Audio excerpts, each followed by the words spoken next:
शुरू। वह लड़का एक चौकोर लाल पत्थर के पास बैठ गया। स्टॉप।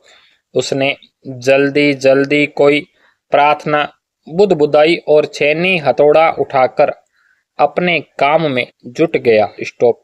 कुछ दिन पहले ही उसने इस पत्थर पर घंटियों की कतारें और कड़ियां उकेरना शुरू किया था। स्टॉप। लड़के ने एक अधबनी अधूरी घंटी पर छेनी की नोक टिकाई और सावधानी पूर्वक हथौड़े से घंटी पर नक्काशी करने में जुट गया। स्टॉप। हथौड़े के वार से पत्थर पर जो कटाव उबड़ता, उससे पत्थर की किरंचे छितरा जाती और वह आंखें सिकोड़ लेता। स्टॉप। साथ साथ धीमी आवाज में वह कुछ गुनगुनाने भी लगता। स्टॉप।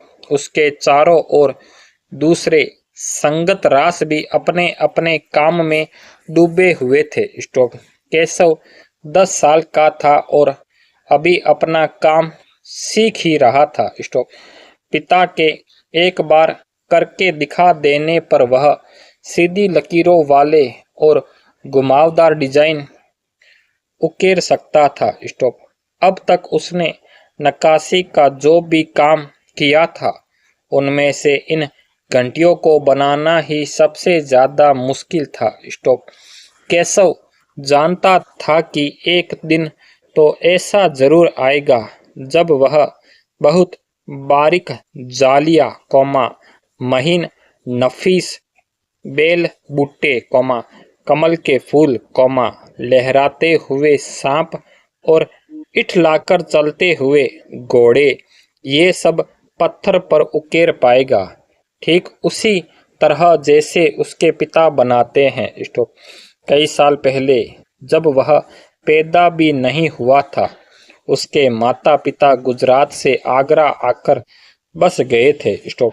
बादशाह अकबर उस वक्त आगरे का किला बनवा रहे थे और केशव के पिता को यही काम मिल गया। केशव का जन्म भी आगरे में ही हुआ था। स्टॉप। उसने गुजरात के पुश्तैनी गांव जाने का तो कभी मौका ही नहीं मिला। स्टॉप। आगरे की गलियां और अब सीकरी, बस यही उसका घर था। चारों ओर हो रही छेनी हथौड़ों की ठक ठक खट खट के बीच केशव को किसी के कदमों की आहट भी न सुनाई पड़ी। स्टॉप। इसलिए अचानक कानों में एक आवाज पड़ने पर वह चौंक गया। माशा अल्लाह, ये घंटियां कितनी सुंदर है। स्टॉप। तुमने खुद बनाई है? पीछे मुड़कर केशव ने आंखें उठाई तो उसे एक आदमी दिखा। स्टॉप। बेशक मैंने ही ये घंटियां बनाई है। स्टॉप। क्या मैं आपको पत्थरों पर नक्काशी करता नजर नहीं आ रहा? देखते नहीं, मैं ही पत्थर को तराश रहा हूँ। केशव ने बड़ी तल्खी से जवाब दिया। दिखता तो है, पर तुम इतने छोटे लगते हो ना।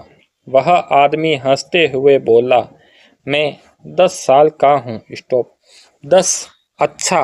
वह आदमी पास पड़े पत्थर पर बैठते हुए बोला, तब तो काफी बड़े हो। स्टॉप। मैंने भी 13 साल की उम्र में एक लड़ाई में हिस्सा लिया था। स्टॉप। अब केशव उस आदमी को अच्छी तरह देख पा रहा था। स्टॉप। उसकी उम्र रही होगी 30 से ऊपर, कद मंजोला था। स्टॉप। वह सफेद अंगरखा और पाजामा पहने हुए था। स्टॉप। उसके लंबे बाल गहरे लाल रंग की पगड़ी में अच्छी तरह से ढके हुए थे। स्टॉप। लगता है कोई बहुत बड़ा आदमी है। केशव ने उस आदमी के गले में पड़ी बड़े बड़े मोतियों की माला और उंगलियों की अंगूठियों को देखते हुए सोचा। स्टॉप। तीखी नाक, बड़ी बड़ी आंखें, होठों को ढकते हुए नीचे की तरफ आती घनी मूछें। स्टॉप। केशव उस आदमी के व्यक्तित्व का मुआयना कर ही रहा था कि तभी उस आदमी ने एक नक्काशी की तरफ इशारा करते हुए कहा, कौमा, इस लड़ी में अभी काफ़ी काम बाकी है। स्टॉप। इससे पहले कि केशव कोई जवाब देता, कौमा, उसने किसी के तेजी से दौड़कर आने की आवाज़ सुनी। स्टॉप। यह और कोई नहीं, महल का पहरेदार था। स्टॉप। हुजूर माफ़ करे। स्टॉप। मुझे आपके आने का पता ही नहीं चला। स्टॉप। हाँफते हुए उसने कहा। स्टॉप। फिर वह मुड़कर बोंचक से खड़े केशव को घूरते हुए बोला, कौमा, बेवकूफ़, खड़ा हो। हुजूरे आला के सामने बैठने की जुर्रत कैसे की तूने? कौमा, झुककर सलाम कर इन्हें। स्टॉप। अब केशव का माथा ठनका। उसे कुछ कुछ समझ आ रहा था। स्टॉप। बदहवासी में छेनी हाथ से छूटकर नीचे गिरी और वह जल्दी से उठकर खड़ा हो गया। स्टॉप। अरे, कहीं ये बादशाह अकबर तो नहीं? स्टॉप। यह ख्याल आते ही उसने झुककर सलाम किया और खरगोश की सी कातर नज़रों से अकबर को देखने लगा। स्टॉप। अकबर को पहरेदार की यह दखल अंदाजी भली न लगी। उन्होंने खींचकर पहरेदार को वहां से जाने का इशारा करते हुए कहा, ठीक है सिपाही, कुछ देर के लिए हमें अकेला छोड़ दो। स्टॉप। पहरेदार तो चला गया, मगर केशव असमंजस में था कि उसने क्या करना चाहिए। स्टॉप। वापस अपना नक्काशी का काम शुरू करे या बादशाह के हुक्म के इंतजार में खड़ा रहे। स्टॉप। दिल तो उसका अभी भी धक धक कर रहा था। स्टॉप। हाँ, पर अब वह डरा हुआ नहीं था, क्योंकि अकबर प्यार से उसे देखते हुए मुस्कुरा रहे थे। तुम्हारा नाम क्या है? अकबर ने नरम आवाज में पूछा। स्टॉप। केशव, उसने नपा तुला जवाब दिया। स्टॉप। केशव, क्या तुम मुझे नक्काशी करना सिखाओगे? उलझन में पड़े केशव ने तुरंत सिर हिला दिया। स्टॉप। तब तो तुम्हें मेरे लिए हथौड़े और छेनी का भी इंतजाम करना होगा। स्टॉप। केशव फुर्ती से अपने पिता के पास भाग गया और उनका छेनी हथौड़ा उठाकर उल्टे पांव लौट आया। स्टॉप। दोस्ताना अंदाज में अकबर केशव के पास जमीन पर बैठ गए और पास में पड़े पत्थर को खींचते हुए बोले, ठीक है, अब बताओ कि मुझे क्या करना है। स्टॉप।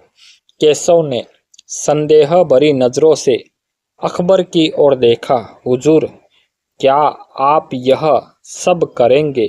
स्टॉप। क्यों नहीं, मुझे तो विश्वास है कि मैं सीख ही लूँगा। स्टॉप। नहीं नहीं, मेरा मतलब ये नहीं था। केशव शक पका गया। स्टॉप। दरअसल मैं कहना चाहता था कि आप इतने बड़े बादशाह हैं। स्टॉप। ये ठीक नहीं लगता। स्टॉप। उसने कुछ अनमने भाव से कहा। स्टॉप। अकबर हंसकर बोले, अच्छा, लेकिन पिछले हफ्ते तो मैंने मिट्टी से भरी डलिया ढोने में किसी की मदद की थी। स्टॉप। क्या यह काम उससे भी ज़्यादा मुश्किल है? स्टॉप। केशव अभी भी असमंजस की स्थिति में था। स्टॉप। वह अकबर के पास बैठ गया और उन्हें छेनी पकड़ने का सही तरीका सिखाने लगा। स्टॉप। फिर जैसे कि केशव के पिता ने उसे सिखाया था, कौमा, उसने कोयले के टुकड़े से पत्थर पर लकीरें खींचकर एक आसान सा नमूना बनाया और गंभीरता से कहा, देखिए, सिर्फ इन्हीं लकीरों को बहुत ध्यान से तराशना है, कौमा। अकबर ने पत्थर पर छेनी रखी और जोर से हथौड़े से वार किया, जिससे कटाव ज़्यादा गहरा हो गया। स्टॉप। अरे अरे, नहीं नहीं, केशव ने तुरंत गलती पकड़ी। स्टॉप। हथौड़ों को आहिस्ता से मारना है, ऐसे। उसने करके दिखाया।